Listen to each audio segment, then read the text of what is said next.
Today we're going to talk about the future progressive or future continuous tense in detail. There's already been a video posted that kind of gives a little bit of an overview of this tense, but this lesson will go over it in a lot more detail. So we'll start off by talking about what is the future progressive tense. The future progressive tense is also called the future continuous tense. Like we've already learned, progressive and continuous mean the exact same thing. Some teachers will call it progressive, some teachers will call it continuous. There's no correct answer. Both are correct. It's just personal preference. It is used to describe a continuous, in progress, or ongoing action that will happen in the future. So this is the structure that is generally used for the future progressive or continuous tense. So we have subject plus will be plus verb ing plus the object. So will be is the auxiliary verb that is being used. And auxiliary verbs, like we've learned before, they are known as helping verbs, and they support the main verbs here. And in the case of the continuous progressive tense, the main verbs tell us the action that's happening, but the auxiliary tells us the time that the action is happening. And here, when we have will and be together, it's showing us that it's happening in the future.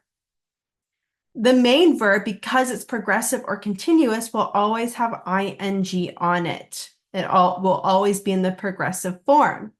Then we have the object of the sentence. So for example, we have, I will be speaking Spanish, they will be drinking coffee, we will be watching movies, and she will be playing the guitar. And in all of these cases, we have will be plus the main verb. So here is speak, then it's in the progressive form because we've added ing. So here's a little bit more information about the structure. And every kind of progressive tense has a form of be, but in every progressive tense, whether it's past, future, or present, the form of be is always going to look a little bit different. But in future tense is actually the easiest, I think. So in the progressive tense, the form of be, like I've just mentioned, tells us about when the continuous or main action is happening. So it tells us whether it's in past, present, or future. But what we've seen before with the past and present progressive, the form of be changes. So for example, in present progressive, your form of be is going to be am, is, or are. Like the past, your form of be will be was or were. But for future, it actually doesn't change. The subject has no impact. So in the future progressive tense, you will always use will be. The subject does not impact this at all. So whether it's I, it will be. She will be. They will be. Singular, plural, anything like that. First person, third person, doesn't matter. It will always be this. The most common error, though, because now we have two words to remember, the most common error is that people forget the word be after will.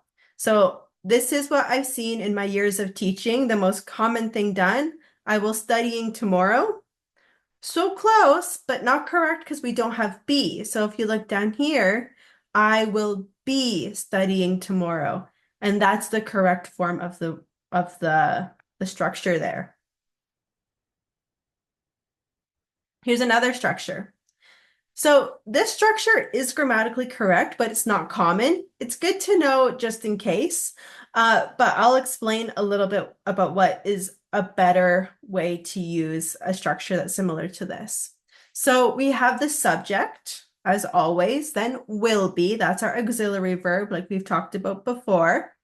Now we have being, and we've seen this before with the simple or the present and past progressive. We have this, and then we have an adjective.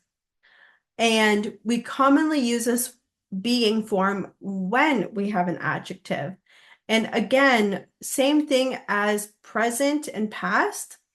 This type of adjective is only an adjective that is used for a temporary situation, um, not permanent states of being. If you want more information about what that means, go to the past progressive or the present progressive in detail videos, and they'll tell you all the adjectives that you can think about for this. But I'm going to tell you more about what's better to use than being and why this is grammatically correct but not common. So just so you can see what it looks like in a sentence, I will be being generous. And there's a spelling error here. Will has two L's. He will be being silly. So those are the correct forms, except this is a spelling error. There should be two L's there. Now, talking about will be being. The sentence structure is completely correct, like we've mentioned before, which is great, but it's not common. English speakers don't like to use it very much. Why? Simply, it just doesn't sound good. It doesn't sound natural, and it doesn't sound the best. So many English speakers are more likely to use other ing verbs rather than being, because be being doesn't sound good. There's the same verb that is just in two different forms. And sometimes other verbs have this, but it's really uncommon and we don't love it because it sounds strange. So many English speakers prefer to use other verbs that end in ing, like feeling and acting, because we don't want to say the same verb twice. We'd rather shake it up and show that we have a better understanding of different actions. So you'll see us saying, he will be feeling generous. They will be acting polite. And in this case, it's more focused on these verbs and not so much as the state of being, but it kind of has the same meaning to it. We just don't like to say be being, so we say these words instead. So now let's look at this structure. We have already seen structure similar to this.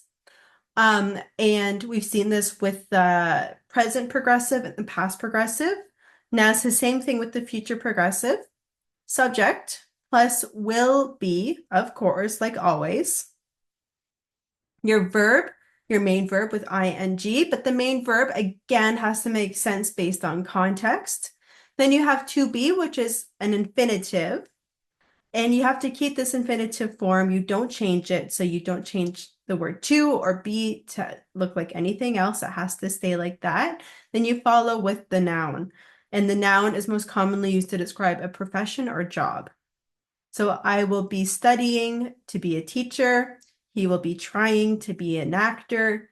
We will be training to be astronauts. So all of these sentences follow these structures, and it really emphasizes the duration of time that you will spend in the future trying to achieve the ability and skills to do a certain job. So talking about simple future versus future progressive, the simple future tense is for spontaneous decisions, predictions, promises and offers, future facts, threats or warnings, and future routines like we've seen. The future progressive tense, this is used for actions in progress at a specific time in the future. We sometimes use it as polite inquiries about plans or intentions, overlapping actions in the future, or by focusing on providing an emphasis on the duration of an action in the future. So what do these things mean? Let's have a closer look. So using the future progressive, first, ongoing actions in the future is the most common usage of this. So future progressive is used to talk about actions that will be in progress at a specific point in the future. Sometimes a time word is added to provide more clarity, and these time words can include tomorrow, next week, next month, next year, at a certain time, for example, at 3 o'clock, or for a duration of time, for example, for 3 hours. Then we also use this to talk about overlapping actions or interrupted actions that take place in the future. So we use this tense when we want to show that one action in the future will be interrupted by another action. The longer action is in the future progressive and the shorter action is in the simple present tense, not simple future. This is another really common mistake that people make. It has to be simple present tense. This type of sentence always has two clauses and the subordinate conjunction when. So if we look at the example, we see we will be eating when you call us. We will be eating as our first clause. It's called an independent clause. When you call us is a dependent clause, and it starts with our subordinating conjunction when. And so here we have when, subject, verb, and this verb is in our simple present form. Call us, and us is the object of that clause. So make sure that you don't forget this. This is one of the most common things. You'll see this again when we get to more complex sentence structures with if clauses, conditionals. This gets really confusing because again, you'll see a mixture of will and the present tense in the different clauses. So keep this in mind. Now let's have a look at some more examples of when we use the future progressive. We use the future progressive to ask polite questions about future plans or intentions. So this tense is used to ask about someone's future activities in a polite or less direct way. So for example, if you say, are you attending their wedding? Or will you go to their wedding, rather? Even are you attending their wedding is a little bit direct, but will you go to their wedding is really direct. And sometimes when it's direct like this, it might feel like it's polite, but in English, it's not very soft. And so it might seem as it's not polite. Very direct use of language in English can sometimes be felt like it's rude. So in English, we like to say things in a less direct way, so we sound more polite. So an example would be, will you be attending their wedding? And so in this case, we're going to change it to the future progressive to sound more soft and polite. It really has the same meaning behind it, but the tone is different. This is direct and maybe rude, and this is soft and polite. Finally, we use this tense to place emphasis on the duration of a future action. So we may use the future progressive tense to focus on how long an action will continue for. So an example, she'll be running for 2 hours this evening. When I put it like this, I'm showing that this continuous action of running is going to be for 2 hours. And this emphasizes me thinking that this is a long time. This is an impressive action. So we usually talk about this when we're studying, when we're doing something that is difficult. We like to use this tense because we like to put an emphasis on how long such an action takes to achieve or do.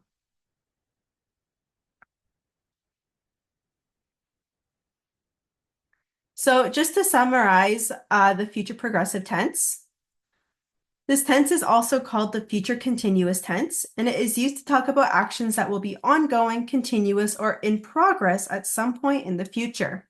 Additionally, we use this tense to talk about plans in the future in a polite way, overlapping actions in the future, or to place emphasis on the duration of time that will be spent doing a future action. So, for example, structures, subject plus the form of, or plus the auxiliary verb will be, plus the main verb and ing, plus the object. So that is the most basic structure that we use. And then we also have subject plus will be, being plus adjective. But like I've said, we don't like to say will be being, even though that's correct grammatically. We just don't like it in some regions, in some places. So being is often replaced by another ing word such as acting or feeling.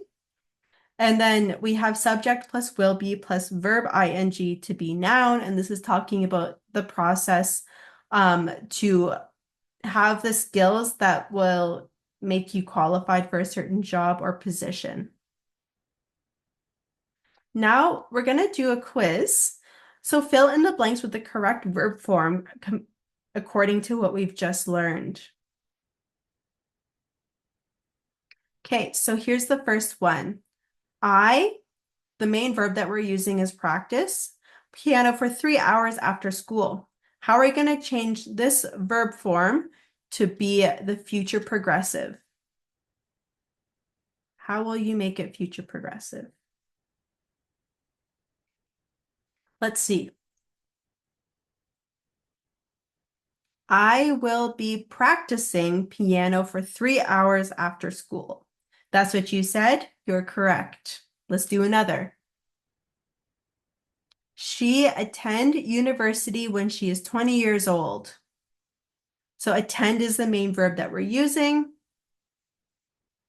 How do we change that to make it future progressive?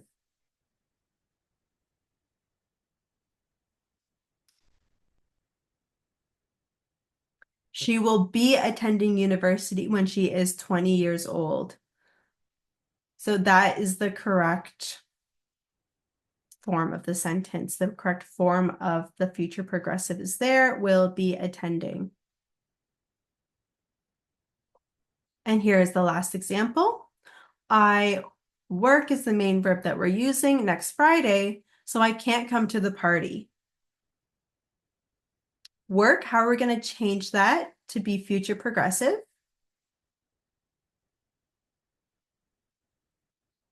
There we go.